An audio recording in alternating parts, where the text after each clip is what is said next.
But as he struggled through them, Junpei began to realize something. There was something that tied all of them together. And the point connecting the dots. Zero. He's the ringleader. The person who trapped 9 of us on this sinking ship. Zero should know everything. If we can uncover Zero's identity, all of our questions will be answered. Who was Zero?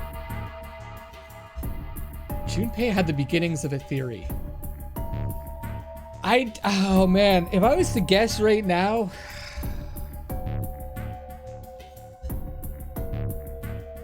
I'd have to say June. There's a couple reasons why I say that. First of all, it's probably the least predictable one. Second of all, there were 6 knocks on the coffin. Corresponding to number 6 is June. The 0 bracelet ended up being 6, which is June's number. And there's still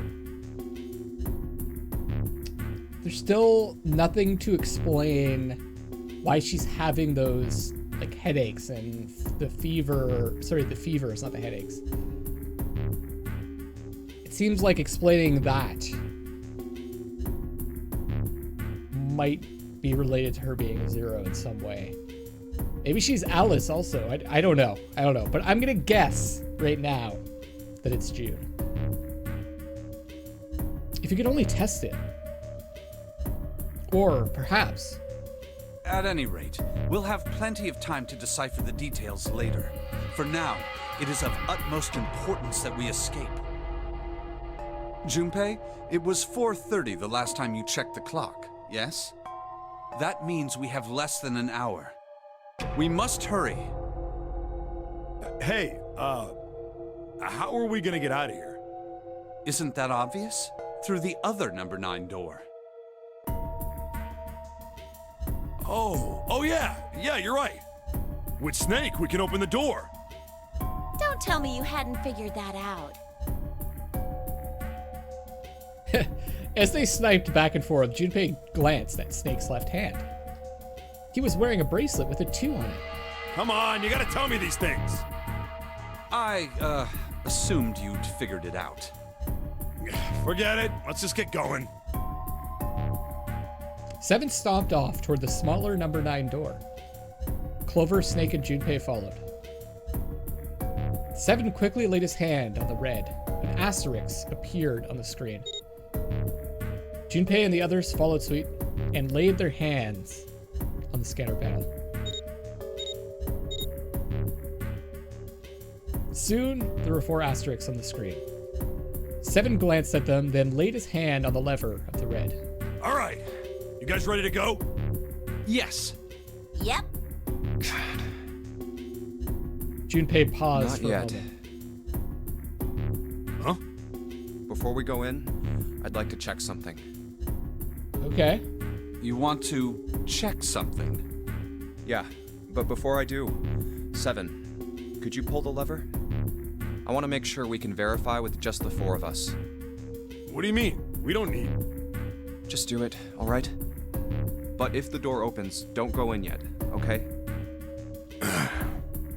Please, this is really important.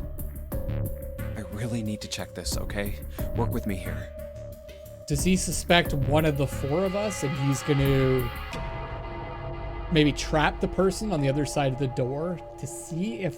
Because if they're 0, they're gonna know how to get out of the door, right? Maybe he thinks it's Snake, Clover. 7 is kind of like, I don't know. 7's the one I suspect the least, so maybe it is him. I don't know. Junpei looked directly into 7's eyes. The older man looked back for a moment, then nodded. Fine.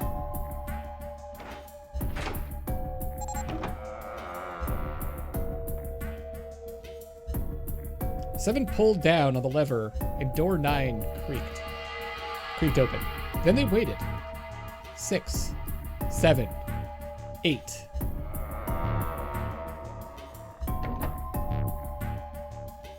After 9 seconds, the door closed. All right. That means the 4 of us can go into door 9. So, we knew that already. It's obvious. Obvious. Yeah, you're right. It is. Now, what happens if we add Zero's bracelet? What? Zero's bracelet? Why don't you take it out, Clover? For a moment, Clover looked surprised, but she recovered quickly and stuck her tongue out at Junpei. So you did know I had it. I picked it up because I thought it might be useful sometime.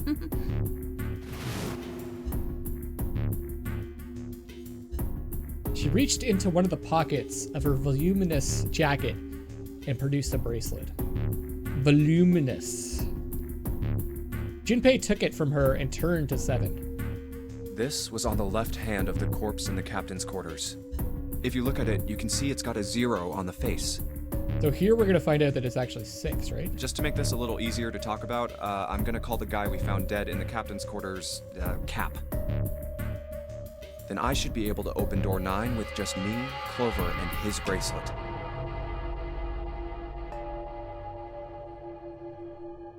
Though the big question is, if Cap is the mastermind of this game, would he really put one of these bracelets on? Anyway, let's just give it a shot. Clover, give me your hand. Okay. I feel like we're kind of wasting time here. And pull the lever. However, the door didn't open. The Reds display read error. I knew it. Now, what does this tell us? Maybe the bracelet has to be on your wrist in order for it to work? No, that's impossible. Did you see how the panel showed a 3rd asterisk when I scanned Cap's bracelet? Whether or not it's on your wrist doesn't matter. All you have to do is put the bracelet near the panel for it to register.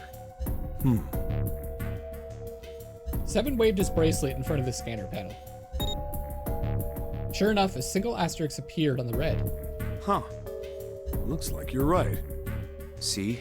So what does that mean? There's only one possibility. That bracelet isn't the number 0. Is that what you're saying? That's right. Then what number is it? Let's find out. Junpei, scan the bracelets with this combination. Shit. So if it's 6, we want a 9, right?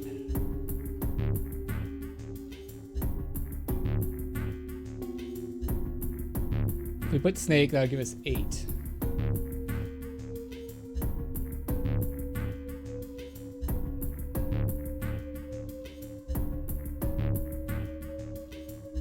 With Clover, that would put us at 12. 3 and then 7, give us 1. Give us 10 and then 1. That doesn't work. Snake. It's 7, that's, sorry. We want Snake, Clover, they'll give us 6. Plus another 6 as well, that gives us 3. No.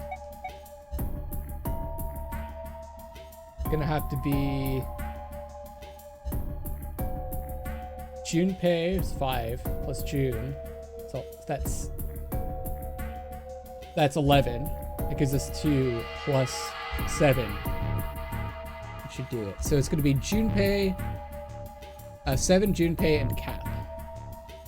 Let's try 7, me, and Cap. Oh shit. Yeah. If this combination opens the door, then Cap's bracelet is number 6. Good. I can add! Hey, it opened! The door opened! What? Why? What does that mean? Both 7 and Clover seemed rather shaken as they turned to look at Junpei for answers.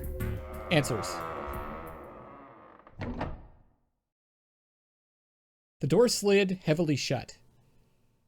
Junpei raised an eyebrow. Isn't it obvious?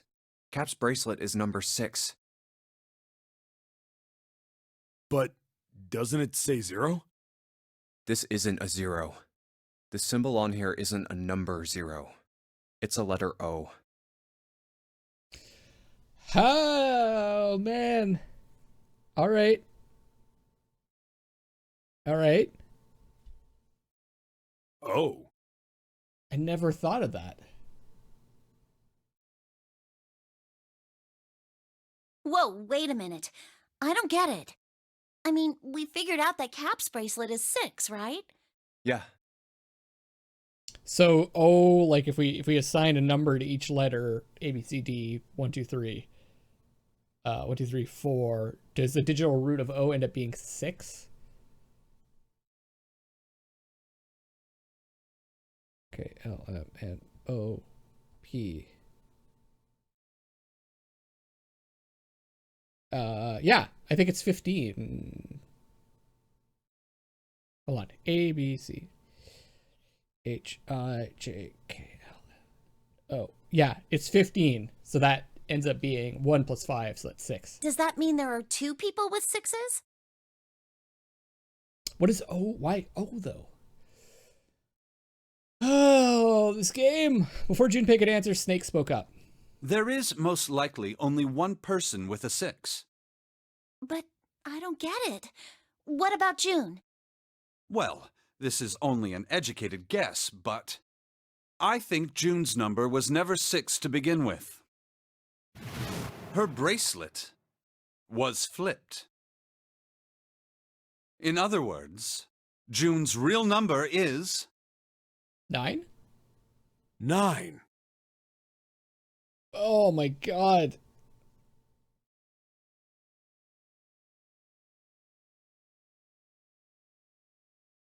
Making my head hurt. That seems the most likely. Then all this numbered door stuff was just a load of crap? Why would you say that? Because if June is 9, then the numbers wouldn't match up. Clover grabbed Junpei's notebook and began to write furiously in it. Here, look. Junpei leaned over to look at it. List of all the numbered doors June's gone through. I'll let you know what I'm writing, okay, Snake?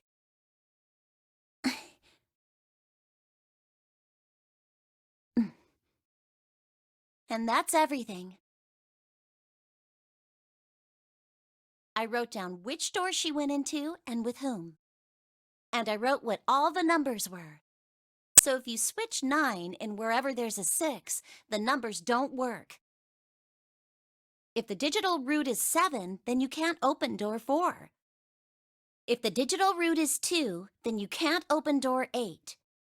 Clover, do you notice anything interesting on that list? 3 is common to all of them. So maybe 3 is some kind of wild card. What do you mean? You're talking about 3, right? 3? So Santa's 0? Santa's always in the room with her. That's what you're saying, isn't it? Yes, that's right. What about it? That's quite simple, really. You told me that the first time you came to this room, Santa was the first to refuse to leave June behind. Now, doesn't that beg the question why? Why would Santa do such a thing? The answer is easy. Because Santa can't open door 9 with only 7 and Lotus. Of course, there's only one reason for that. His number isn't actually 3. Oh my god!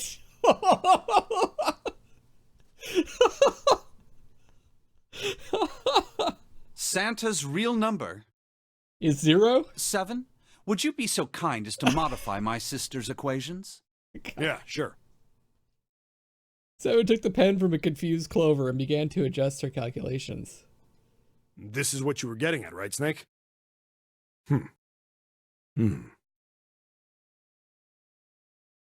Good God.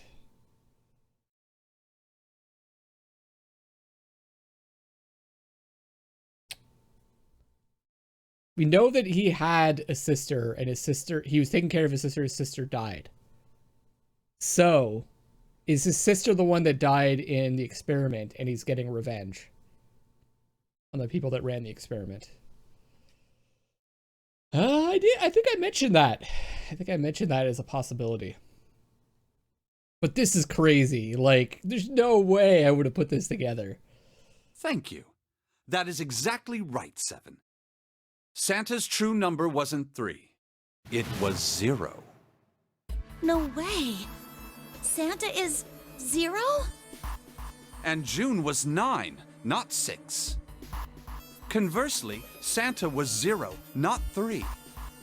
Plus 3 and minus 3, they cancel one another out. Nothing appears out of order. Santa was still playing by the rules of the Nonary Game this whole time. Precisely. So you're saying Santa planned this whole thing? I'm not sure if he acted alone or not, but I think it is safe to conclude that he is 0. Wow.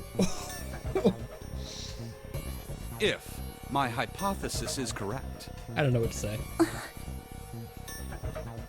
Clover bit her lip. She seemed to be having some difficulty believing her brother's explanation. Junpei.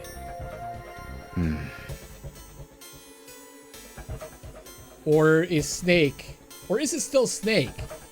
And he's just messing with us. Junpei remained silent in thought. Snake's hypothesis. Something doesn't seem right. June's bracelet being flipped. What about Mr. 9? Even if that were possible, that would mean there are 2 number 9 bracelets. Because if number 9 was flipped, it would be 6, right? And who did he grab? I think he grabbed Clover to go through the door. That would have been 6 plus 4. That would have been 1. Instead of 4. So the door wouldn't have opened. And if that's the case? All right, that's enough talking. Let's go. It's high time we went through that door.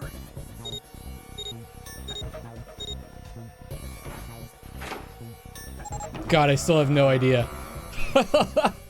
I mentioned I was asking one of your questions on Twitter. I was just like, I'm just gonna let these endings wash over me, because I still don't know who Zero could be, even after that.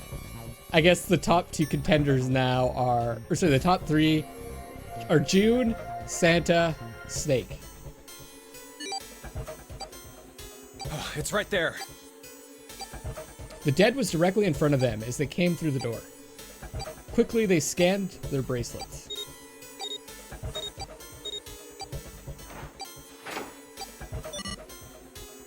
And the detonator stopped. Oh. After pausing for a moment to catch their collective breath, Junpei and his companions headed down the long hallway in front of them. The only thing is, like, for remembering back to the longer ending, the other Snake ending, it didn't appear as though Snake was 0. June disappeared. So I still suspect June as 0. All right, let's keep going. I think she's still my number 1 suspect. At the end was a set of stairs leading down into the ship. I think these stairs go to the bottom deck. They leaned out and looked over the side. Looks dry. Let's head down. After deciding it was safe, they headed down the stairs. Before long, Junpei and his companions found themselves on the bottom deck. They turned left into another hallway, at the end of which they found another door. Hey, it's a... And of course, there was a symbol engraved over the keyhole. Wait, we don't have this one, do we? It looked like the sort of harpoon one would use to hunt fish. The kind with 3 prongs. This would be like Neptune or something? Snake traced the shape with his fingers. This is the Neptune symbol. There must be a key around here somewhere. Do we have to do another puzzle, right? Neptune key. I only have the Uranus key card. Clearly, it wasn't going to open this door. It's a different planet. Plus, it's the wrong kind of key. Let's turn around and go back for now. Yeah. After examining the door for a few more minutes, they gave up and headed back the way they'd come. Hey, another door. With a little more searching, they found a metal door. And a card reader this time. A symbol was engraved onto the card reader. It's the Uranus symbol. This is the place. He muttered to himself and slid the card through the reader. It beeped once and the light on it turned green. With a heavy metal groan, the door creaked open.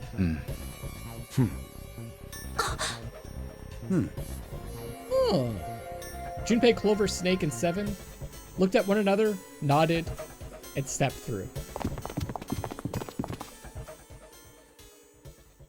The room they found themselves in was full of books. Wow! It's totally full of books! There's so many. I don't know where to look.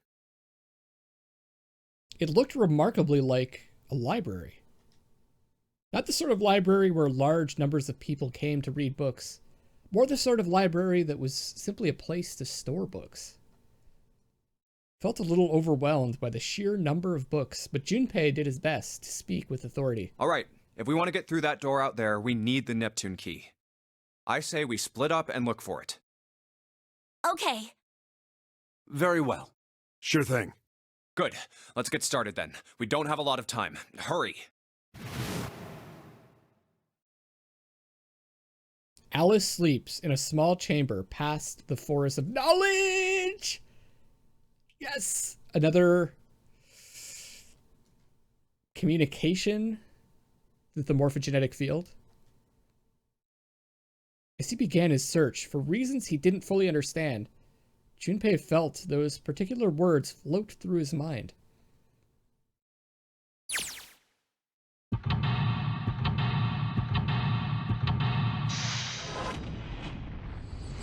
Cool. This is pretty cool. I like this. I like that you have to do another escape.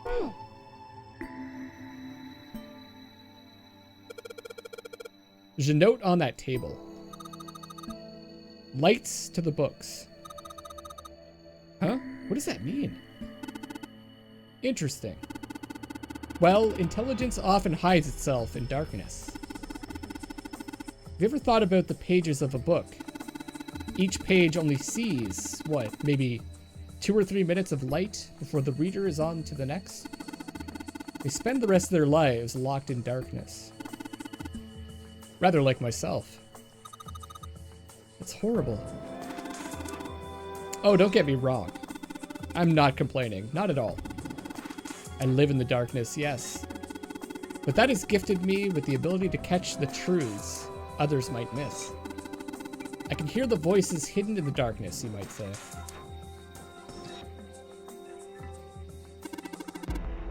Energy theory, huh? I don't even understand the damn title. Looks like this shelf's all science and technology.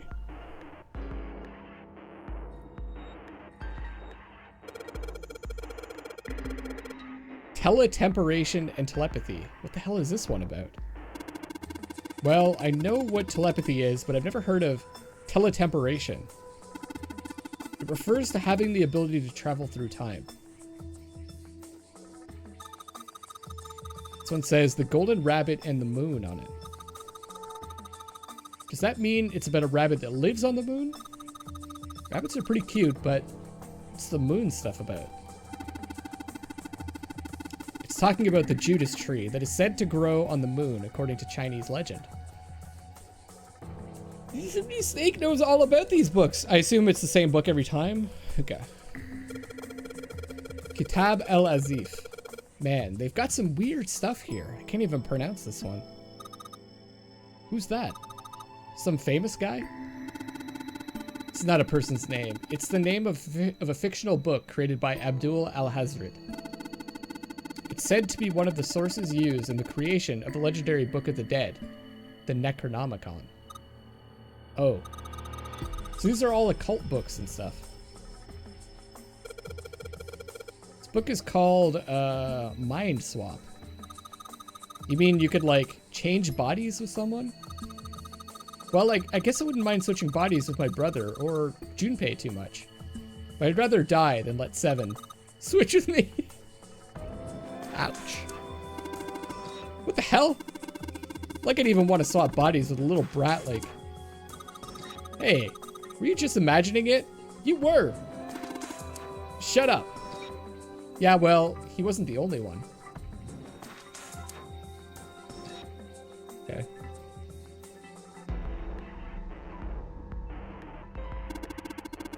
Why did mankind lose their tails? Junpei, do you know what this one's about? Why are you asking me? I didn't even know we had tails to lose. Maybe you should ask a human with a tail. Mankind's ancestors most likely lost their tails as they were no longer useful, and the nutrients required to grow them were better put to use elsewhere.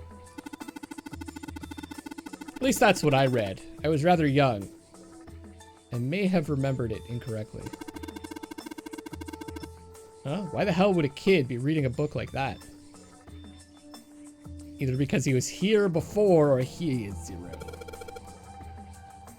Oh, we have to go through all these books? Micrographia, huh? Ah yes, Robert Hooke's famous work. First published in 1665. He built a microscope and examined insects, inorganic substances, and other things too small to be seen in detail by human eyes. He then drew pictures of many of the things he'd examined and published them in a book. I'd hazard a guess this shelf is concerned with natural sciences. Pictures of the South Seas. Wonder if this one's got pictures of colorful fish and stuff. Introduction to Geology. Think about the Earth, even when you're on the ocean. Kind of romantic in a way, I guess. This one says transition of extinct species. We need to hurry it up or we're going to end up in the pages of a book like that. Paleontology. This one's about fossils, right? Ammonites are pretty nasty looking. Mother Nature. Is that some sort of book about hippie chicks?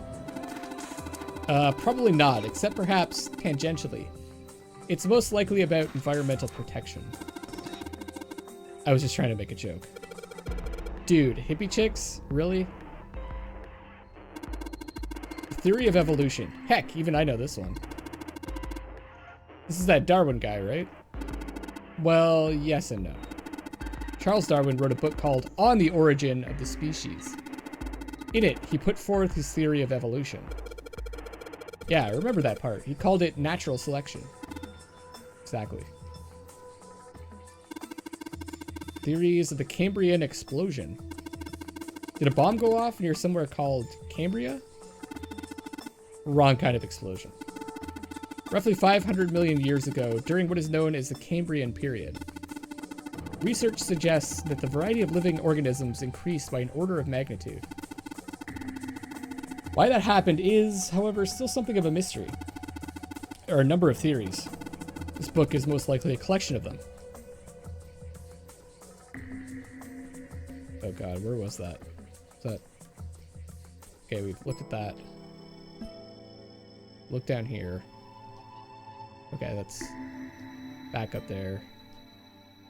Bookshelves full of books on science and technology, things like energy theory. Okay.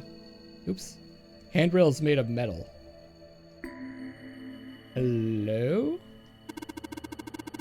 Are property values going up out in space to these days? Man, guess times are rough too. Tough for aliens too. This one says cosmic inflation. Okay. So what is he talking about? They should probably tell you the title before they make snarky comments about it. Supersymmetric string theory and 10-dimensional space-time. They're just talking about superstring theory. It's a theory of reality where... how to explain? It says that all elements of the universe are governed by the vibrations and harmonics of tiny, supersymmetric strings. What's this?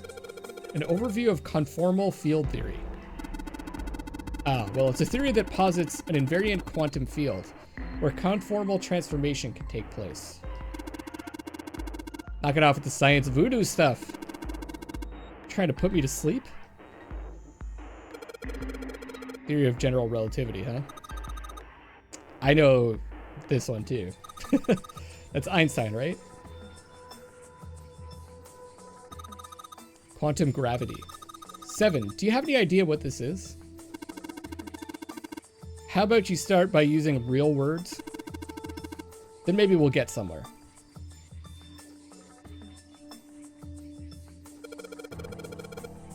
What's the deal with these titles? They're all just gibberish. Hey, what if we, like, switch them around? Switch them around. Yeah. If we move them around, maybe they'll spell something. Oh, I get it. Yeah, heck, it's worth a shot. Well, I see open. So let's try that. Open here, find bulb. How about this? Oh. It's quite direct. Looks like putting those books in the right order opened this thing right up. Heh, that was a piece of cake. Hooray! You did it, Junpei. I guess that turned out well enough. So the letters from the title spell out, open here, find bulb. Light bulb looks like it's brand new. And it's really big, so it'll make a lot of light. This is longer than I thought it was going to be, so I'm going to wrap up this episode here and we'll continue on the next one. This is Luckless Lovelocks signing off for now, and I love you all.